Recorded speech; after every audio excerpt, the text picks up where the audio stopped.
কোরবানির নিসাব পরিমাণ সম্পদ সম্পর্কে বলবেন, কতটুকু সম্পদ থাকলে কোরবানি করতে হবে, যারা কোরবানি দেয় সেসব আত্মীয়কে কি কোরবানির গোস্ত দেওয়া যাবে? অনেকে গোস্ত না দিলে আবার মাইন্ড করেন, তবুও তাদের প্রচুর গোস্ত হয়। আকিকা না দেওয়া থাকলে কি কোরবানি দিতে পারে? দোয়া কুনুত ছাড়া কি ভিতরের নামাজ হবে? রুমে অ্যাটাচড বাথরুম থাকলে সেই রুমে নামাজ পড়লে কি নামাজ হয় না? নাপাক অবস্থায় হাদিস ইসলামের বই ধরা যাবে কিনা? নামাজ পড়ার সময় হাত পা নাড়ানো এবং অন্যদিকে তাকালে গুনাহ হবে কিনা? বয়সে বড় মেয়েকে বিয়ে করা যাবে কি না? গোপনাঙ্গের লোম পরিষ্কার করলে কি গোসল ফরজ হয়? পরিবারের বাবা বড় ভাইয়ের সামনে মাথায় ওড়না না থাকলে কি পাপ হবে? খাটের উপর নামাজ পড়া যাবে কিনা? হারানো টাকা কি করব? মালিককে অনেক খোঁজাখুঁজির পরেও পাই নাই। কেউ যদি নামাজে দোয়া মাসুরা না পড়ে তার নামাজ হবে কিনা? তাওহিদুল ইসলাম সজীব জানতে চেয়েছেন, গোপনাঙ্গের লোম পরিষ্কার করলে কি গোসল ফরজ হয়? না, এর সাথে গোসল ফরজের কোনো সম্পর্ক নাই। বড়জোর অজু করে নেবেন, পরিষ্কার পরিচ্ছন্ন হবেন। আপনি জানতে চেয়েছেন, কেউ যদি নামাজে দোয়া মাসুরা না পড়ে তার নামাজ হবে কিনা? হয়ে যাবে। দোয়া মাসুরা পড়া এটা ফরজ বা ওয়াজিব নয়। মহিলারা নামাজে উচ্চস্বরে কেরাত পড়তে পারবে কি না, এটা জানতে চেয়েছেন মেঘ রহমান। আপনি মহিলারা উচ্চস্বরে নামাজে কেরাত পড়বেন না, তবে ঘরে যখন নামাজ পড়বেন রাতের নামাজগুলো গুনগুনিয়ে তারা অবশ্যই আদায় করতে পারবেন। জোবেদা খানম আপনি জানতে চেয়েছেন, শাশুড়ি বিনা কারণে কষ্ট দিলে, হিংসা করলে তার কাছ থেকে দূরে থাকলে কি গুনাহ হবে? দূরে থাকা বলতে আপনি তাকে অ্যাভয়েড করে চললেন, অবশ্যই আপনি এটা করতে পারেন, অসুবিধা নেই, কিন্তু একদম সম্পর্ক ছিন্ন করে ফেলা উচিত নয়।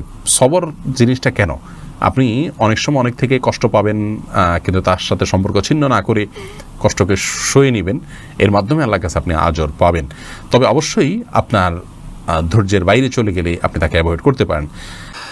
এরপরে সুইটি আহমেদ জানতে চাইছেন, গীবতকারী আত্মীয়ের সাথে সম্পর্ক না রাখলে কি গুনাহ হবে? গীবতকারী আত্মীয়ের সাথে সম্পর্ক যদি কেউ না রাখেন তাহলে সেক্ষেত্রে অবশ্যই গুনাহ হবে, কারণ গীবত করার কারণে কারোর সাথে সম্পর্ক ছিন্ন করা যাবে না। তিনি অপরাধ করছেন, অপরাধীর সাথে সম্পর্ক ছিন্ন করার নির্দেশ ইসলাম দেয়নি যদি তিনি রক্ত সম্পর্কে আত্মীয় হন। হ্যাঁ, আপনি তার সাথে গীবতের মজলিসে যোগদান করবেন না, সেটিকে অ্যাভয়েড করবেন, কিন্তু সম্পর্ক ছিন্ন করা, তার সাথে যোগাযোগ না রাখা, এটা করা উচিত নয়। এটা অতিরঞ্জন হবে, বাড়াবাড়ি হবে, এবং আত্মীয়তার সম্পর্ক রক্ষা করা অনেক গুরুত্বপূর্ণ বিষয় ইসলামে। ইসমাইল দেওয়ান জানতে চেয়েছেন, পেঁয়াজ খেয়ে মসজিদে গেলে কি গুনাহ হবে? পেঁয়াজ বলতে কাঁচা পেঁয়াজ যদি খান, কাঁচা পেঁয়াজ খেয়ে সেই অবস্থায় মসজিদে যাওয়া নিষেধ, হাদিস স্পষ্ট নিষেধ আছে। তার কারণ হলো মসজিদে ফেরেশতা থাকে, অন্য মানুষরা আছেন, কাঁচা পেঁয়াজ খেলে মুখে দুর্গন্ধ হয়, সেই দুর্গন্ধ নিয়ে মসজিদে গেলে আশপাশের লোকদের কষ্ট হবে, ফেরেশতাদের কষ্ট হবে, সেজন্য হাদিসে নিষেধ আছে। অতএব কাঁচা পেঁয়াজকেও খাওয়ার পর ভালো করে মুখের দুর্গন্ধ দূর করে, সেটি অন্য কিছু খেয়ে হোক, ব্রাশ মেসওয়াক ইত্যাদি হোক, যেভাবে হোক, অন্য কোনো উপায়ে মুখের দুর্গন্ধ দূর করে তারপর তিনি মসজিদে যাবেন না। এরপরে মাজাহুল ইসলাম জানতে চেয়েছেন, হারানো টাকা কি করব? মালিককে অনেক খোঁজাখুঁজির পরেও পাই নাই। যদি পরিমাণ অনেক অল্প হয়, আপনি গরিব হলে আপনি নিজে খেয়ে ফেলতে পারেন অথবা অন্য কাউকে দান করে দিতে পারেন। আর যদি অনেক বেশি হয় তাহলে যথেষ্ট খোঁজাখুঁজি করার পর, যথাযথ উপায়ে খোঁজাখুঁজি করার পর, বিজ্ঞপ্তি দেওয়ার পর, আশেপাশে ঘোষণা দেওয়ার পর কোনোভাবে পাওয়া না গেলে, পাওয়ার আশা ছেড়ে দিলে আপনি এই টাকাটা কোনো গরিব দুঃখীকে দান করে দিতে পারেন। আপনি নিজে অভাবী হলে আপনি নিজেও এটা ভোগ করতে পারেন, তার পক্ষ থেকে সওয়াবটা তার পক্ষে যুক্ত হবে ইনশাআল্লাহ। লামিয়া সুলতানা জানতে চেয়েছেন, পরিবারের বাবা বড় ভাইয়ের সামনে মাথায় ওড়না না থাকলে কি পাপ হবে? না বোন, পাপ হবে না। আপনার বড় ভাই বা বাবার সামনে মাথার ওড়না না থাকলেও পাপ হবে না, কিন্তু ফিতনার এই যুগে যথাসম্ভব আপনি মাথার উপরে ওড়না বা কিছু দিয়ে রাখতে পারলে ভালো, কিন্তু আপনার চুল দেখা গেলে অবশ্যই পাপ হবে না, কোনো অসুবিধা নেই। মোহাম্মদ তানভীর জানতে চেয়েছেন, বয়সে বড় মেয়েকে বিয়ে করা যাবে কি না? অবশ্যই করা যাবে। বয়সে আপনার চাইতে আপনি যাকে বিয়ে করবেন তার বয়স যদি বেশি হয়, বিয়ে করাতে কোনো অসুবিধা নেই। নবী করিম সাল্লাল্লাহু আলাইহি ওয়াসাল্লাম নিজে বিবাহ করেছেন খাদিজা রাদিয়াল্লাহু তাআলা আনহাকে, তখন তার অনেক বেশি বয়স ছিল, নবী সাল্লাল্লাহু আলাইহি ওয়াসাল্লামের চাইতেও বেশি বয়স ছিল, বিধায় নিজের চাইতে বেশি বয়সের কাউকে বিবাহ করাতে ইসলামের শরীয়তের দৃষ্টিকোণ থেকে কোনো প্রকার বাধা নেই। বিবাহ নিয়ে আমাদের অনেক কুসংস্কার, আমরা বিধবা বিয়ে করতে চাই না, আমরা তালাকপ্রাপ্তা বিবাহ করতে চাই না, এবং আপনার একবার বিয়ে হয়ে গেলে মনে করি জীবনের তরে বন্ধন হয়ে গেছে, কোনোভাবে ছুটলে দোষযুক্ত মনে করি। এইগুলোর সবগুলো আমাদের সমাজের অপসংস্কৃতি, এগুলো অনেক অন্যায়ের দুয়ারকে উন্মোচন করে। বিবাহ বিষয়টাকে শরীয়ত অনেক ইজি করেছে। সাহাবায়ে কেরাম পুরুষ হয়তো একাধিক বিয়ে করছেন, সেটাও যেমন তাদের কাছে স্বাভাবিক ছিল, নারীদেরও একাধিক জায়গা বিয়ে হচ্ছে, সেটা সম্পূর্ণ স্বাভাবিক মনে করা হচ্ছে। এখন 2-3 জায়গা বিয়ে হলে, তালাক হলে তাকে মানুষ মনে করে যে লোকটা খারাপ বা ভালো মানুষ নয়। এটি সম্পূর্ণ একটি ষড়যন্ত্র অংশ। ইবলিস আমাদের সমাজকে অস্থিতিশীল করবার জন্য এই কালচারগুলো প্রবেশ করে দিয়েছে সমাজে। এগুলো আমাদের যত বেশি আমরা বুঝতে সক্ষম হব ততই ইনশাআল্লাহ কল্যাণের পথে অগ্রসর হতে পারবো। জান্নাতুল ফেরদাউস আপনি জানতে চেয়েছেন খাটের উপর নামাজ পড়া যাবে কিনা। জি অবশ্যই যাবে, খাটের উপর নামাজ পড়াতে কোনো অসুবিধা নেই।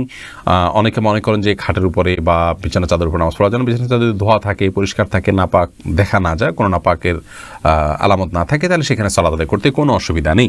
নাপাক অবস্থায় হাদিস ইসলামের বই ধরা যাবে কিনা, যেখানে আরবি লেখা আছে ধরা যাবে, কোনো অসুবিধা নেই। কোরআনে কারীম যদি থাকে শুধু কোরআনে কারীম স্পর্শ করবেন না। এছাড়া ইসলামিক বই পুস্তক সেখানে হয়তো কোনো একটা পাতায় আধা লাইন এক লাইন হয়তো আরবি লেখা আছে বা হাদিসের মূল পাঠ আছে, সেটি আপনি নাপাক অবস্থায় বা মাসিক চলা অবস্থায় ধরতে পারেন, তাতে গুনাহ হবে না। মোহাম্মদ আশিক জানতে চেয়েছেন নামাজ পড়ার সময় হাত পা নাড়ানো এবং অন্যদিকে তাকালে গুনাহ হবে কিনা। স্বাভাবিক যে নড়াচড়া এটা হতেই পারে, কোনো অসুবিধা নেই।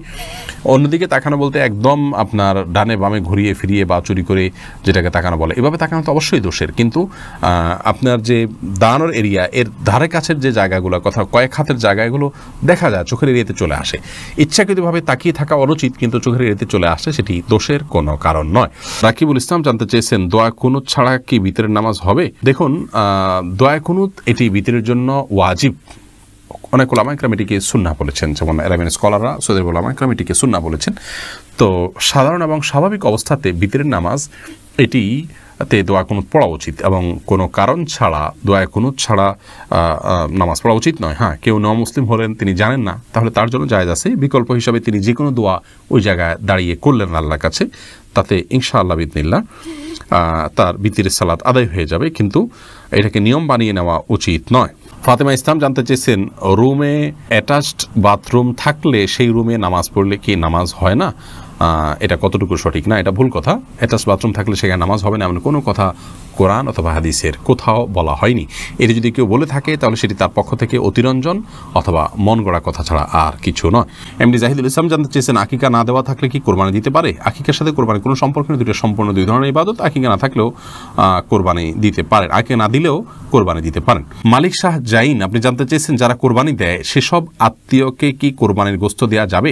অনেকে গোশত না দিলে আবার মাইন্ড করেন, তবুও তাদের প্রচুর গোশত হয়।